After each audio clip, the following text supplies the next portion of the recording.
کہ جب حکم آ جائے تو پھر حکم ماننا ہے، ادب. اور اس بات پہ ہمارے طالب علم بڑے پکے ہیں. مرید آج کل کے اس مسئلے میں بڑے کہتے ہیں صاحب نے خود کہا ہے کہ خیر صلاح ہے. انہوں نے خود کئی دفعہ کہا ہے جی تسی بڑے سیانے ہو، تانوں مطلب دی گل دی سمجھ جلدی لگتی ہے. انہوں نے خود کہا ہے کہ ٹائم ہو تو آیا کرو. یہ کب انہوں نے کہا ہے کہ مجبوری ہے روز ہی آنا؟ یہ انہوں نے کب کہا؟ ان کو بھی تو پتہ ہے نا مجبور ہے. تو آپ کو بھی تو پتہ ہے نا کہ ان کا آپ سے پیار ہے. آپ اس پر بھی تو تھوڑا غور کریں نا. لیکن ہم مرضی کا وہ ایک آدھ فکرہ نا، مرضی کا. وہ ایک طالب علم یہاں سے گیا تو میرا دل نہیں تھا جائے، تو وہ کہنے لگا جی مجھے حضرت صاحب نے خود کہا ہے، حضرت صاحب نے خود کہا. میں پوچھ کے آیا ہوں. تو جو ہمارے کچھ سنگی تھے بیچ میں پیار والے، وہ کہنے لگے آندہ میں پوچھ کے آیا. میں کیا آندہ وہ بھی ٹھیک ہی ہے. تو انہوں ساکھیا سی میں جاواں تو میں انہوں کی آندہ. میری بات کی سمجھ آئی ہے نا جی. جب ارادہ ہوا تو پھر ابے کو منا کے بھی آ گئے. جب ارادہ ہوا تو ابا جی کو میں نے جانا ہے، بزرگوں کے پاس ملنے جانا ہے. اور جب ارادہ نہ ہوا تو کہنے لگے حضرت صاحب نے خود فرمایا ہے کہ ابا راضی ہوگا تو اللہ راضی ہوگا. چھٹی مرضی کا ہے نا مزاج، تو مرضی کی کہانی. تو میں الحمدللہ مجھے تھوڑا سا پتہ ہے، ویسے بھی اپنے بال بچے کا پتہ ہوتا ہے. ہیں جی کی آندے نے پیداندی کے جیندے سال ہی ویکھی دے نے.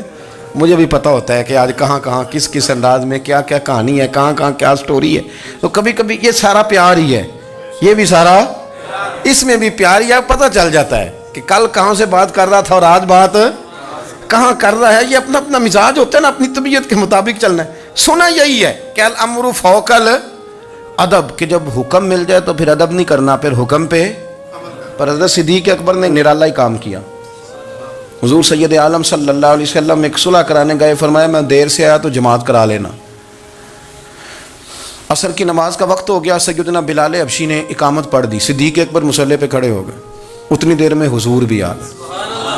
نماز میں لقمہ وہ دے گا جو نماز میں شامل ہو. ٹوٹیوں پہ کھڑا بندہ لقمہ نہیں دے گا، پہلے وہ آ کے اللہ اکبر کا شامل ہو پھر لقمہ دے. حضور آئے، صحابہ نے ہاتھوں پہ ہاتھ مارنے شروع کیے، اطلاع کر رہے ہیں کہ لوگوں حضور آ گئے. سرکار اگلی صف کے قریب پہنچے تو جناب صدیق اکبر نماز پڑھا رہے تھے. نماز لوگ تو بغیر نماز کے ادب کرنے پر اعتراض کرتے ہیں. میں بخاری شریف کی حدیث پیش کر رہا ہوں، نماز پڑھا رہے تھے. انہیں پتہ چل گیا نا حضور آئے ہیں، تو ایک قدم نماز سے پیچھے ہٹا لیا. نماز پڑھا کہ میں تے ول ویکھاں، او میں کعبہ بھول گیا آئی. ہن بھول گئیاں نہیں سب صوم صلاتاں، اکو یار دا فکر پہ آئی. حضرت صدیق اکبر نے ایک قدم پیچھے ہٹایا تو حضور نے فرمایا ابو بکر پڑھاؤ نماز. پھر دوسرا قدم پیچھے ہٹایا تو فرمایا پڑھاؤ نماز. تیسرا قدم پیچھے ہٹایا. ہم نے آج تک یہی سنا ہے کہ حکم ہو جائے تو حکم ماننا ہے، ادب. اور ہمارے ہاں یہی ہوتا ہے، پھر لوگ حکم ہی مانتے ہیں، پھر ان کو ادب بھول جاتا ہے. لیکن جناب صدیق اکبر 3 دفعہ حکم آیا پر پیچھے ہٹ گئے. حضور مصلی پہ گئے، نماز پڑھائی. نماز کے سلام کے بعد نا حدیث میں مختلف حکم آیا، استغفار پڑھو، اللہ اکبر کہو، آیت الکرسی پڑھو، 33 بار سے مختلف اذکار آئیں. پر حضور نے آج کوئی ذکر نہیں، کوئی وظیفہ نہیں. سلام پھیرتے کہ ابو بکر میں نے جو 3 دفعہ کہا تھا نماز پڑھاؤ تو پڑھائی کیوں نہیں؟ ایک دفعہ نہیں 3. کبھی کبھی ہم بھی ناراض نہیں ہو جاتے، تینوں 100 بار ہی آکھیا ہے، کہا 3 دفعہ جو کہا تھا نماز پڑھاؤ تو پھر پڑھائی. تو حضرت صدیق اکبر رو پڑے، ہاتھ دونوں باندھ دیے، گھٹنے زمین پہ رکھ دیے. عرض کرنے لگے کیا جملہ ہے، کیا ترتیب ہے. عرض کرنے لگے یا رسول اللہ، ابو قحافہ کے بیٹے کی اتنی بھی جرت نہیں کہ مدینے والے رسول کو نماز پڑھائے. میں اتنا بھی جرت مند نہیں ہو گیا حضور، میں کیسے آپ کے آگے کھڑا رہتا اور آپ میری، یعنی عین نماز کی حالت میں، عین حالت نماز میں بھی ادب. نماز پڑھا کہ میں تیں ول ویکھاں. ان کعبہ بھول گیا میں نے بھول گئی نہیں سب صوم صلاتاں، اکو یار دا فکر پہ آئی.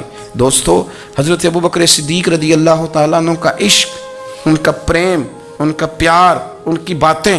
ایک دن نا حضور کے وصال کے بعد اچانک نہ اس طرف جا رہے ہیں، خاصے مسجد سے دور چلے گئے. تو حضرت عمر تھوڑا طبیعت کو جانتے تھے، جناب عمر پیچھے دوڑے، کہنے لگے کدھر جا رہے ہو؟ چپ کر گئے. کیا ہوا، کدھر جا رہے تھے؟ ابو بکر سیانے بندے ہو، امیر المومنین ہو، کہاں جا رہے؟ تو رو پڑے. کہنے لگے ایک دفعہ نا حضور سفر پہ گئے ہوئے تھے تو اس طرف سے واپس آ گئے تھے، تو مجھے خیال آیا شاید اس طرف سے آ نہ رہے ہوں. حضرت عمر رو پڑے. کہنے لگے ابو بکر اب تو حضور نے پردہ کر لیا، جنہاں دے دل بر جانی وچھڑن، کون روے پھر تھوڑا. سب روگاں دا روگ محمد جس دا نام آپ ساری سیرت کی کتاب میں پڑھ لیں گے. ابو بکر صدیق کا وصال کس بیماری سے ہوا؟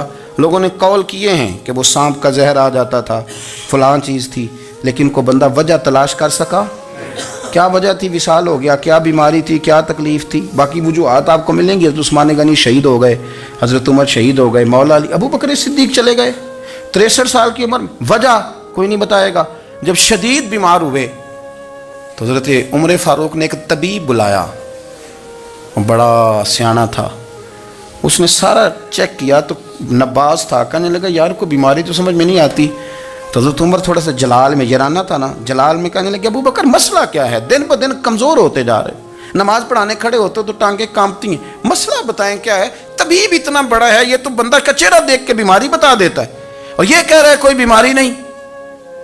تو حضرت صدیق ایک بار خاموش ہیں. پھر حضرت عمر کہنے لگے ہم سارے آپ کی وجہ سے چلتے ہیں، لوگ سارے پریشان ہیں، آپ حضور کے جانشین بتاتے کیوں نہیں؟ جب تیسری دفعہ کہا تو حضرت صدیق ایک بار کہنے لگے عمر زیادہ باتیں نہ کر، تجھے پتہ نہیں مجھے کیا بیماری ہے؟ نہیں پتہ تو میں بتاؤں؟ نہیں پتہ تجھے، بول. تو جناب عمر رو پڑے. کہنے لگے ابو بکر مجھے پتہ ہے، آپ کا دیدار کے بغیر کام نہیں چلتا. وقت نا لمبا ہو گیا، چر ہو گیا، میں ترلے لیندیاں کدی موڑ میرے ول واگا، خواب میری وچ ایک وار دیاں میں ساری عمر نہ جاگا. مجھے پتہ ہے آپ کے مرض کا، پر ابو بکر امت کو ضرورت بھی تو ہے نا. تو حضرت صدیق ایک بار کہنے لگے بس ہو گئی ہے، اب میری وصیت یاد رکھنا، جب میں دنیا سے جاؤں تو اٹھا کے میرا جنازہ قبر رسول پہ لے جانا، اور پہلے پوچھ لینا کہ ابو بکر حاضر ہے، اجازت ہو تو مجھے دفن کر دینا، ورنہ جنت البقیع میں. تو لوگ کہتے ہیں ابھی جنازہ ہی رکھا ہی تھا کہ دروازہ اندر سے خود بخود کھل گیا، اور آواز آئی اب دیر نہ کرو، محبوب کو محبوب کے ساتھ ملا دو. پانی پر نہ سہیلیاں رنگا رنگ کڑے، اسی پریا اس دا جانی جس دا. میں نے شروع میں ایک بات کی تھی کہ اپنی خواہشات کو نا حضور کا غلام بنا دیں، سوچیں سمجھیں کہیں وہ لفظ جو مدینے والے رسول کو پسند ہیں، پھر دیکھنا مسلمان ہونے کا مزہ آئے گا، پھر ذائقہ نصیب ہوگا. اللہ ان کے درجات بلند فرمائے. آخر دعوانا